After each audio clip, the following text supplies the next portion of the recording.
aí, pessoal, tudo bem? Eu sou Rafael Pereira e bem-vindos a mais uma entrevista aqui no canal Rafael Pereira Oficial.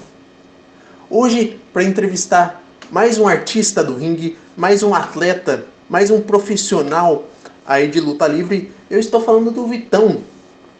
Vitão Unipresente, que é o canal dele, vai estar aqui embaixo na descrição, galera. E ele me disse também que é a primeira vez que ele dá entrevista, então essa entrevista é exclusiva. Eu só tenho a agradecer ao Vitão por essa oportunidade. E agora eu vou falar com ele. Vitão, se apresenta aí pra galera, fala um pouco de você. E aí, galera, bom dia, tudo bom? Aqui quem fala é o Vitão, o onipresente, o Nega Fogo, o senhor dos filhotinhos. Sou eu, Vitão. Cara, eu falei pra você que essa era a minha primeira entrevista, mas eu tava pensando aqui, eu dei uma entrevista também em 2016 com o Marcos do Amaral, um abraço, amigo. E só que desde o meu hiato, né, de 2018, que eu voltei agora em 2021, e já não sei se eu vou continuar, olha aí a polêmica, já não sei se eu vou continuar. Essa sim é a minha primeira entrevista e nesse formato é a primeira. Obrigado pela oportunidade aí, vamos trocar um papo bem dinâmico, bem legal, viu? Valeu. Vitão, eu sempre começo as minhas entrevistas quando é de luta livre perguntando o porquê escolher a luta livre. Por que você escolheu a luta livre? Por que você quis seguir esse caminho, esse esporte? Cara, essa é uma história legal, eu contei pra poucas pessoas isso, mas quando eu era pequeno eu sempre tive muita influência do meu pai, das artes marciais, de atividade física, de condicionamento físico. Meu pai não trabalhava na área, mas o lazer dele era isso. E na medida do possível ele me levava em torneios de luta, Isso antes de eu praticar qualquer modalidade ainda criança. Ele me levava em torneios de luta, em eventos de MMA, eventos de Muay Thai, e no meio disso tinha os eventos de luta livre que ele me levava. E eu lembro dele comentar que o pai dele levava ele também. Só que o momento em que realmente houve um choque foi quando tava passando no SBT, ele também me chamou a Vitor. Fui ver, era o John Cena e o Shawn Michaels, assim, um pouco ensanguentados, e aquilo me impressionou demais. E, cara, se você tem um pouco de interesse pela luta livre, seja lá de que país for, quando você chega na WWE, você se encanta, né, cara? A estrutura, a magia, como tudo é montado e bem feito. Os caras são atores e são atletas e tudo isso gira muito bem. E aí eu me encantei completamente. Ahn, a partir dali, eu, eu conheci o Jeff Hardy e, cara, eu só assistia a luta livre por conta dele, acompanhava ele e por muito tempo o meu nickname nos sites por aí era Vitão Hard, cara. Eu gostava demais, gostava demais, demais. Uma curiosidade que eu sempre tive, quando você estava na CFW, né, uma marca tua era o jingle, digamos assim, do Vitão Pega Fogo, né? O público ia junto com você, fazia o passinho atrás de você e tal, eles explodiam, tinha hora, né? É, mas da onde veio esse meme? Da onde veio a dancinha? Da onde veio a inspiração para você agitar o público dessa tal maneira? Cara, essa história foi uma história fora da luta livre. Na época da CFW eu era muito próximo do Scott Owen, inclusive um abraço. E a gente numa conversa sobre as nossas vidas, eu citei uma situação onde amarelou, sabe? Ó, era pra acontecer e não aconteceu, meio que a pessoa deu pra trás, né? E aí eu falei, pô, neguei fogo, né? Falou, o quê? É, negou fogo. Como assim? Amarelou, né? Não quis fazer? Ele falou, não, cara, negou fogo, nunca escutou negou fogo. E aí ele se encantou e a gente começou a rir muito disso. E no meio das apresentações, alguém cantou Nega Fogo e cara, luta livre é pra ser lazer, é pra ser divertido, é pra ser gostoso, né? O que eles fazem lá fora tá num outro ritmo, num outro patamar, que tem que ser bom, tem que ser interessante. E todos os meus nicknames e o que eu fazia em ringue, eu tentava fazer de uma maneira mais divertida, mais descontraída. Lá no Rio de Janeiro eu fiquei conhecido como o Senhor dos Filhotinhos, né? Aí aqui teve o lance do Nega Fogo. E na real foi isso, cara. Foi isso. Tem mais histórias, né? Tem mais coisa aí pra dentro, mas aí é uma história que não tem a ver com a luta livre, com o que aconteceu com a luta livre, mas no geral foi uma conversa, ele escutou e a gente brincou, e a partir do momento em que isso foi passado para a luta livre, para as apresentações, já não tinha mais nada a ver com o que tinha acontecido na minha vida. A partir dali era porque era engraçado o nome de Vitão Nega Fogo, ninguém entendia nada e era divertido. Então, por que o nome de Vitão Nega Fogo? Porque eu usava essa palavra, né? Eu usava essa palavra, o cara achou engraçado e a gente adotou. Foi um período muito divertido, foi muito irado. É fato que aqui no Brasil o cenário da luta nacional, da luta brasileira, ou do antigo telequete, como ele é chamado, está crescendo e muito. E a gente pode ver isso também num passado recente, quando a BWF teve um evento na Band, né, em 2019, teve em TV aberta aí para fazer o seu show lá com os Gigantes do Ring lá nos anos 70 e 80. E você, como é um multicampeão, já rodou o Brasil de ponta a ponta aí, fazendo seus shows, né? Fazendo a arte marcial da luta livre. Como é que você vê como profissional que está aí dentro, né? Que está aí dentro da profissão? Como você vê que a luta livre está evoluindo? Qual que é a sua visão disso? Qual que a quantas anda a luta livre, na sua opinião, Vitão? Cara, esse é um assunto muito interessante, porque quando você fala com as pessoas que praticam luta livre, você tem uma interpretação, né? Só que quando você lida com pessoas de fora da luta livre, a maneira como elas enxergam a luta livre é diferente. E isso acaba enriquecendo de alguma maneira. Eu inclusive vi alguns caras comentando isso, falando sobre isso. Eu vi o Rony Kid falando algo parecido com o que eu vou te falar aqui, sobre algo que eu desenvolvi também, conversando com outras pessoas que não eram da luta livre, né? Como essas outras pessoas enxergavam. Eu não sei se você sabe, mas eu sou formado em educação física e a gente acaba tendo uma visão de que a luta livre é a nossa paixão, mas ela também é uma modalidade e a gente tem que estudar ela de alguma maneira. Como é que funciona, né, um jogo, uma brincadeira, um esporte, e a luta livre ela se encaixa em alguma dessas coisas. E, bom, a gente tem que estudar, né, tem que entender o contexto, a evolução do esporte. E o que acontece, cara? Lá atrás, quando existia a luta livre era grande, era um cenário diferente em relação ao esporte no Brasil, em relação ao combate às lutas no Brasil. A luta não era entendida da mesma maneira que é hoje. Hoje você sabe o que é luta agarrada, o que é luta de pancada, de percussão. Naquela época, a luta livre, ela se vendia como uma modalidade marcial e muitos dos que estavam por trás também achavam que era isso mesmo. Não que não fosse, porque a gente sabe que os caras se pegavam mesmo. Por muito tempo, a luta livre que a gente vê hoje, a que era lá atrás, existia contato mesmo. Os caras se pegavam, os caras se trocavam porrada mesmo, rolava. Mas a luta livre evolui, né? E os tempos evoluem. Hoje em dia, se você quiser assistir uma determinada arte marcial, você assiste. Pô, deve ter muitos anos, mas hoje em dia tem o MMA sem luva, cara. Não, o MMA com bandagem. E, puta, cara, isso é diferente ainda pra mim. Eu passei anos vendo MMA do Pride lá no Japão, anos vendo MMA do UFC.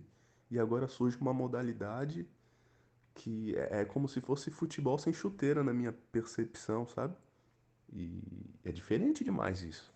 É muito diferente, né? Pra mim é muito estranho ainda isso daí. Só que a gente tem que entender o esporte e como ele se desenvolve, né? Hoje em dia não dá pra vender a luta livre da mesma maneira, né? E quando você pega, poxa, você gosta de luta livre, você vai assistir luta livre brasileira? Só se tiver alguma coisa que te atraia muito. Senão você vai assistir o melhor da luta livre, que é os Estados Unidos. Então como é que o cenário nacional fica? Né? Se um canal decidir trazer o melhor que tem de luta livre ele vai pegar o quê? Ele vai pegar o brasileiro que não tem um ringue top, que não tem os melhores lutadores mais preparados, que são mais atletas, e isso não é culpa deles também. Você tem que trabalhar, você tem que estudar, você tem que alimentar sua família, né? Como é que você vai viver só de esporte? É difícil, diferente de você pegar um cara gringo, um cara japonês, cara, o cara vive só pra isso. Então, é uma realidade diferente. Mas na hora que alguém vai buscar, seja um fã, seja uma televisão, ela vai precisar de alguém pra representar aquela modalidade que ela quer vender ou que ela quer assistir, cara, ela vai no topo. Quando você quer assistir MMA, você não vai procurar uma equipe de MMA. Puta, cara, eu vou dizer assim, mas é um exemplo. Num país da, da, da América do Sul, num país da Europa, mano, você vai procurar o UFC, que é o topo do topo, o topo do topo tá lá. Os melhores de cada equipe, de cada grupo de MMA são levados para o UFC, né? Então você vai atrás do topo, da nata. Então é compreensível que a luta livre aqui no Brasil não consiga ascender em relação a isso. Cara, tem muita gente que pratica luta livre, gosta de luta livre e não assiste luta livre nacional, né? E como é que você faz sobre isso? Como é que você faz? O que proceder? Eu acredito demais num trabalho de formiguinha nesse ponto, e eu escutei o Titã falando muito sobre isso. Desde que eu comecei no Juntos Somos Fortes, eu tenho a impressão que o cara já tinha essa perspectiva. Por quê? A gente não vai chegar na TV do dia pra noite. Por que que alguém vai colocar a gente no horário nobre numa TV aberta? Porque tem interesse do público, as pessoas querem ver. Ninguém vai apostar, a TV não vai apostar em você. TV não é ONG, eles não estão fazendo trabalho social, eles não vão se lascar por você. Eles querem ganhar dinheiro, eles querem ter algum tipo de interesse. Todos têm algum tipo de interesse. Como é que a gente faz, cara? A gente trabalha de pouquinho em pouquinho. Eu carrego a luta livre. Eu carreguei a luta livre de 2013 a 2018. Eu mostrei luta livre para algumas pessoas. O Titã já deve ter seus 12, 13 anos. Ele mostrou luta livre lá no Rio por 13 anos para algumas pessoas. O Bob Júnior tem mostrado a luta livre, cara, há anos para várias pessoas. E esse tipo de mostrar, eu me refiro a esse mostrar é exercer trabalho, é, chegar até determinada cultura e apresentar uma cor diferente na cultura dela. Então tá todo mundo acostumado com funk, você vai lá e apresenta o rock, isso é diferente, isso enriquece a cultura do funk porque eles enxergam uma nova música. E da mesma maneira eu enxergo a luta livre assim. Tem muita gente que diz que não gosta, mas ainda não experimentou, ainda não assistiu, ainda não viu.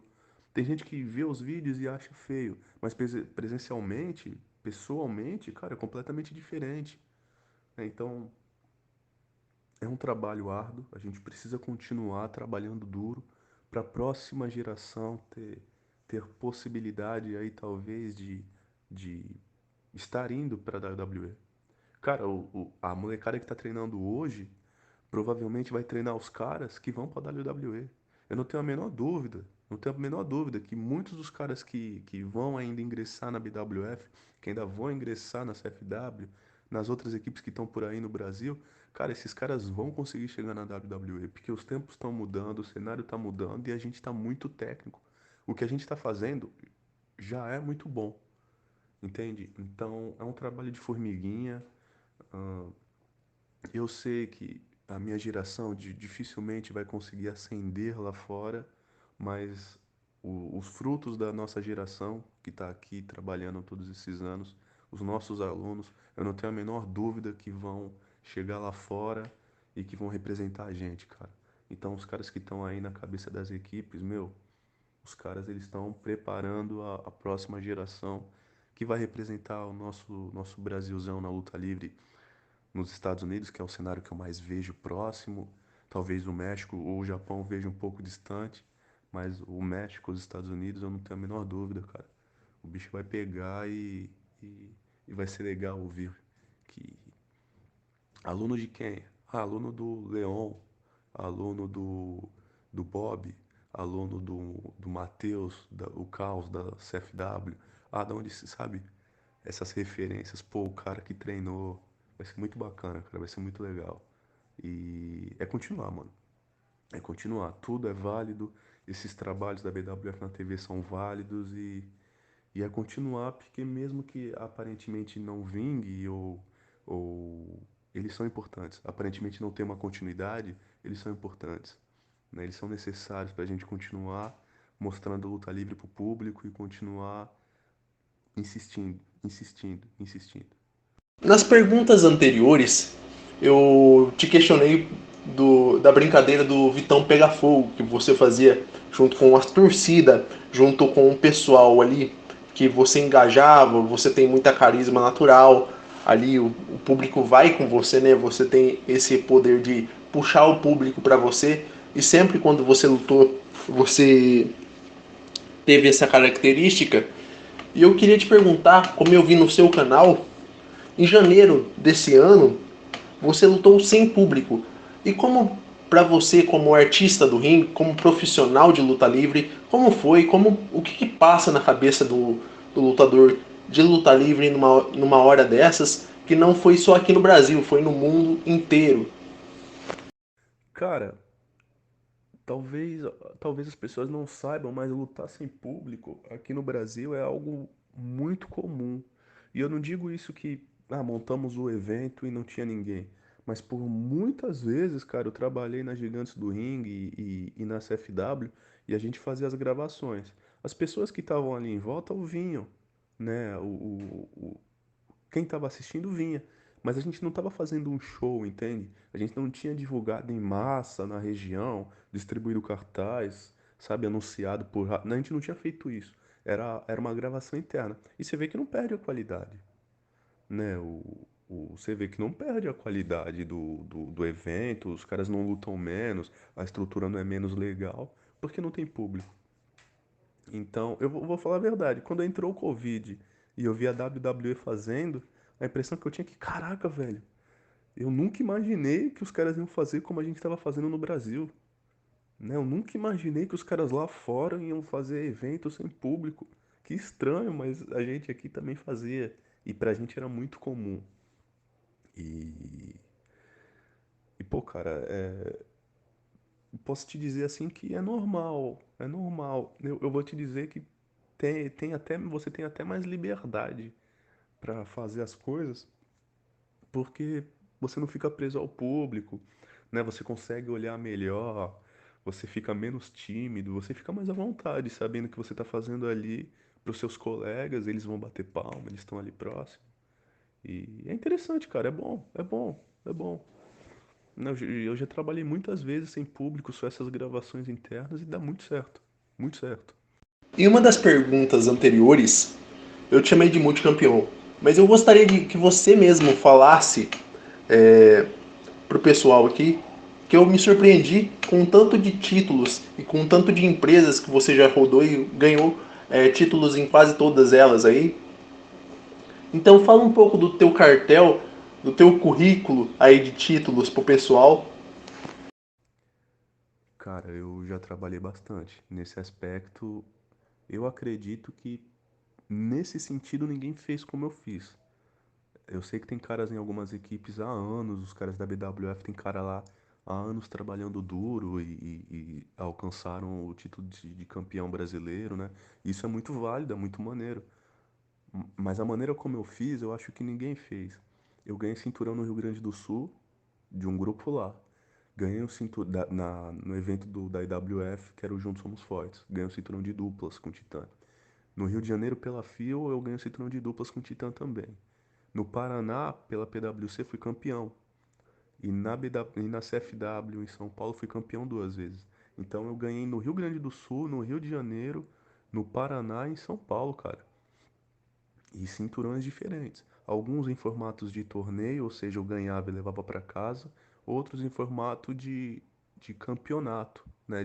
Dos títulos que a gente conhece, convencionais, onde você tem que defender. Desses de defender, eu venci três, e um deles eu venci duas vezes. E no formato de torneio, cara, eu venci a Copa Brothers Rock Bar na CFW, o torneio do Fio 10 anos de duplas e o Juntos Somos Fortes de duplas também. É que alguns desses eram agregados aos cinturões. Então eu ganhei o torneio Brothers Rock Bar e ganhei o cinturão da CFW. Se for contar título por título, cara, desses torneios eu ganhei 3. Dos cinturões que poderiam ser defendidos eu ganhei 4. Então, cara, tem uma corrida. Mas eu fiz as coisas de um ritmo diferente também, irmão. Porque eu não tava pensando em construir carreira numa só equipe. Então eu fiquei indo de um lado pro outro, dava uma moral aqui, ajudava lá, ali ficava mais perto, eu ia. Aqui eu queria dar uma moral pro cara ascender, né? Queria aparecer lá. Ali eu queria conhecer o grupo. Então eu fui de um lado e do outro. Tinha disponibilidade, dinheiro e vontade, então eu ia. Só que na medida que eu comecei a ganhar os cinturões, cara, que eu comecei a ganhar, eu chegava nas outras equipes com status de campeão e isso me abria mais possibilidades, mais portas. E quando eu vi, cara, eu comecei a guardar muitas conquistas. E, cara, só tenho a agradecer a todos os grupos que me deram essas oportunidades. Agradecer a FIO, mandar um abraço lá pro Titã. Agradecer a PWC, que me deu essa possibilidade também, ao Cris. Agradecer ao Caos lá na IWF, por sediar os eventos do Juntos Somos Fortes, por conta do torneio de duplas também. Agradecer a CFW demais, que me deu muita possibilidade, muita visibilidade. Só tenho a agradecer aos caras, ao Leon, ao Fidel também, que me deu muitos conselhos, ao Death Ride, que também me auxiliou. Agradecer demais a toda essa galera aí que acrescentou muito na minha vida e seja lá que caminho eu for tomar, eu tomo consciente de que fui feliz e foi legal, foi prazeroso. Agora eu quero fazer uma pergunta exclusiva aí, focada no Vitor Campos, né?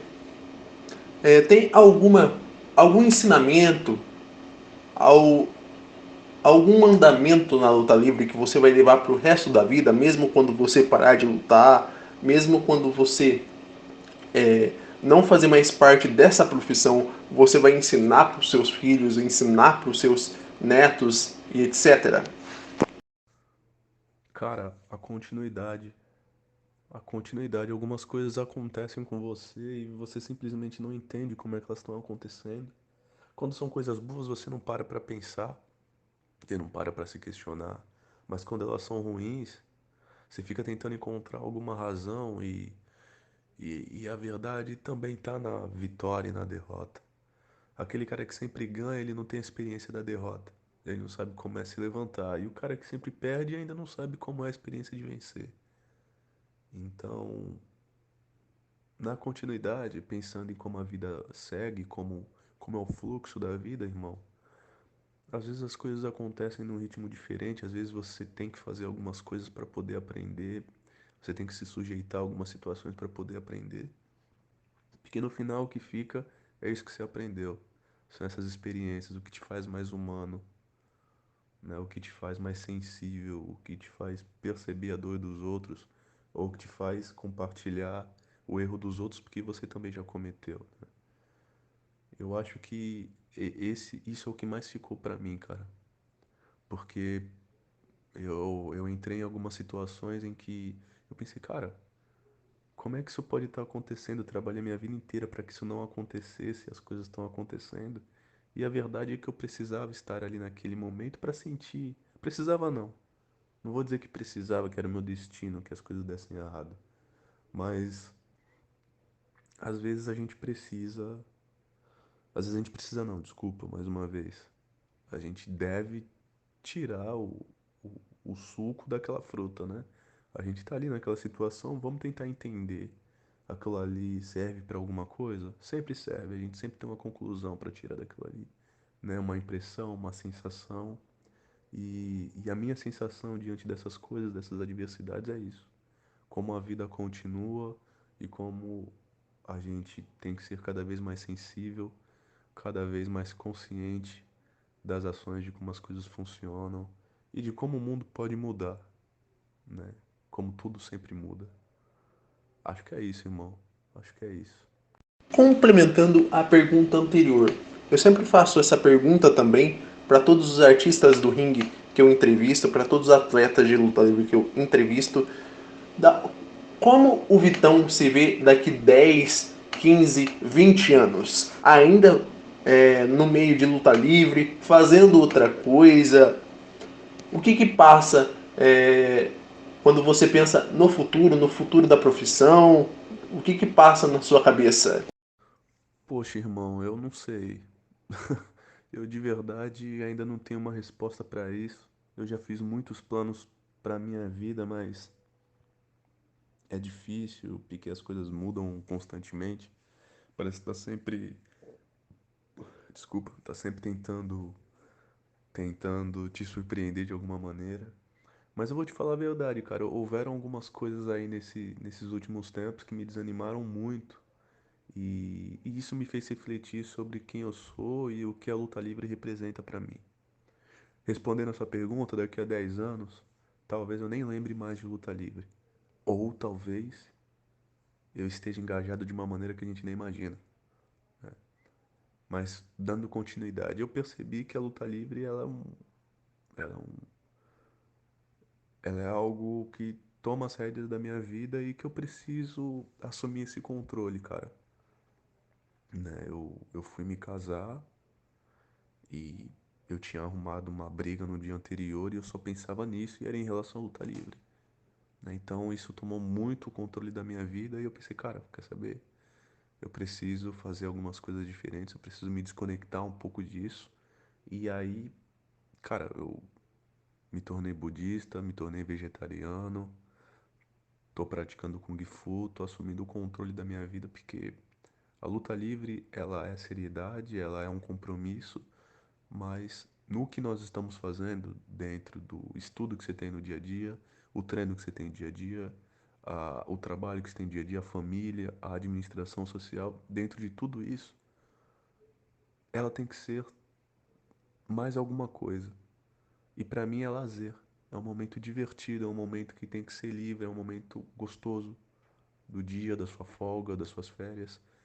E ela não se tornou isso, né? Ela se tornou um empecilho, uma obrigação, um problema, como eu falei dessa discussão.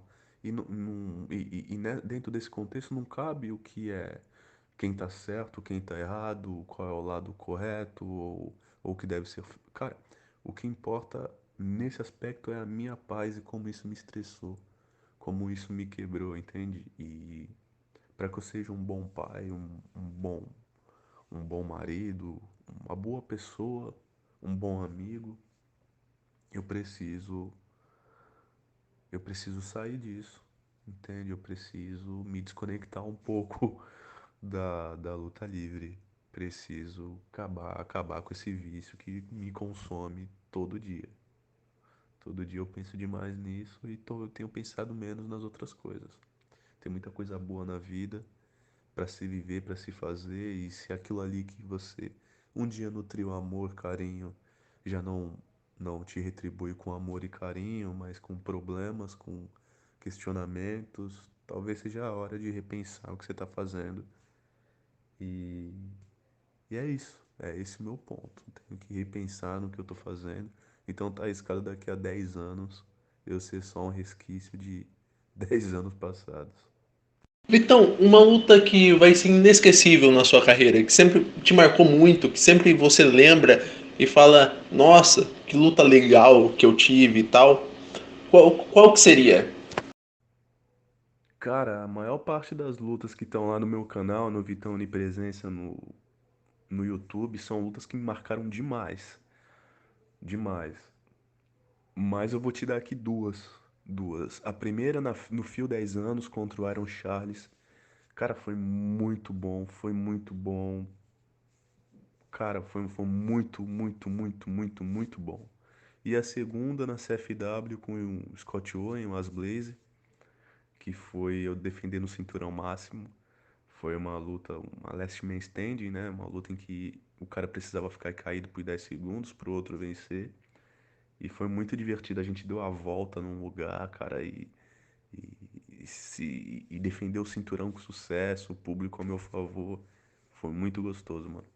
Acho que são as duas lutas. Acho que são as duas lutas de topo, assim, as que eu mais gosto. Vitão, você me disse que no momento você está parado, está fora dos rings, está fora de ação, correto? E aí eu te pergunto, qual seria pro Vitão o retorno dos sonhos?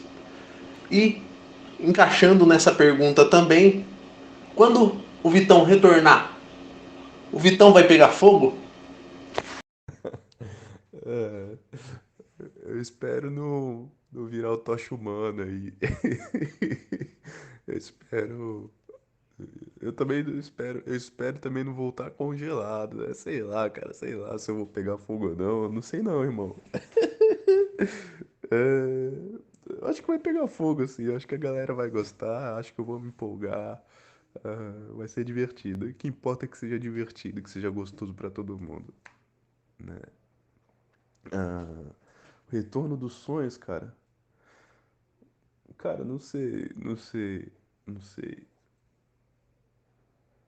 A CFW, por ser o lugar onde eu dropei o cinturão, é um cenário sempre muito legal de se imaginar, né? O lugar onde eu não perdi o cinturão máximo, eu dropei ele, né, pra ir embora.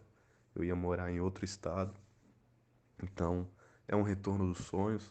Retornar num Juntos Somos Fortes também, né? Quem sabe eu bom o suficiente pra vencer todo mundo e me sagrar campeão. Seria um bom retorno também. Difícil, cara, difícil. Difícil pensar em como seria voltar em grande estilo, né? É difícil, difícil pensar. Eu acho que o da CFW seria o mais legal. Eu acho que seria o mais honesto. Levando em consideração a história e como os caras me ajudaram a crescer, acho que lá seria o topo. Então, Vitão, é isso. Espero que tenha gostado da entrevista. Obrigado pela disponibilidade. Obrigado pela atenção que você me deu, né? Pelo carinho que você me tratou. Espero que você tenha gostado da sua primeira entrevista e obrigado pela exclusividade até, né? Então é isso. Se você quiser falar alguma coisa aí, fala um pouco final, tuas redes sociais, o seu canal que vai estar aqui embaixo, que é o Vitão Onipotente, né? Que vai estar aqui embaixo na descrição. Espero que tenha gostado mesmo do conteúdo. Obrigado pela força. E galera, eu fui! Pô, cara, obrigado. Obrigado de verdade. Foi uma oportunidade muito diferente. Fazia muito tempo que eu não interagia dessa maneira com alguém e eu tô meio que numa bolha aqui, numa ilha deserta, sabe? Comendo coco e surfando em tartaruga. O bagulho aqui tá louco, irmão. Eu tô sozinho aqui. E. Legal, cara. Eu gostei demais, viu? Gostei demais. Brincadeiras à parte, gostei demais. Como eu falei, irmão, essa é a segunda entrevista, mas é a primeira desde 2016, né? Já que eu tinha feito uma em 2016. E, cara, muito obrigado, me diverti demais. Espero que seu projeto aí dê certo, que flutue cada vez mais, cara, que atinja uma grande massa aí do nosso meio de luta livre. Espero que dê tudo certo. E quem sabe a gente não pode fazer mais alguma coisa aí no futuro. Gostei pra caramba de dar minha opinião aí. Quem sabe, cara, né? Quem sabe. Fica com Deus aí, irmão. Valeu. Abraço, abraço a todos aí que ouviram também, que vão estar próximo. Sucesso nas suas empreitadas. Queria mandar um alô aí, queria mandar os meus sinceros votos aí aos grupos. Não sei se eu vou me pronunciar de novo, não sei se eu vou voltar a fazer luta livre. Queria mandar meus agradecimentos a todos os grupos aí que me receberam um dia, que me deram a oportunidade. Ah, Vocês fizeram grande parte aí da minha vida e vocês, representantes dos seus grupos que estão escutando isso, podem ter certeza que acrescentaram demais na minha vida e hoje eu sou mais feliz graças a todas essas realizações, tá bom? Obrigado por tudo. Sou muito grato. Valeu.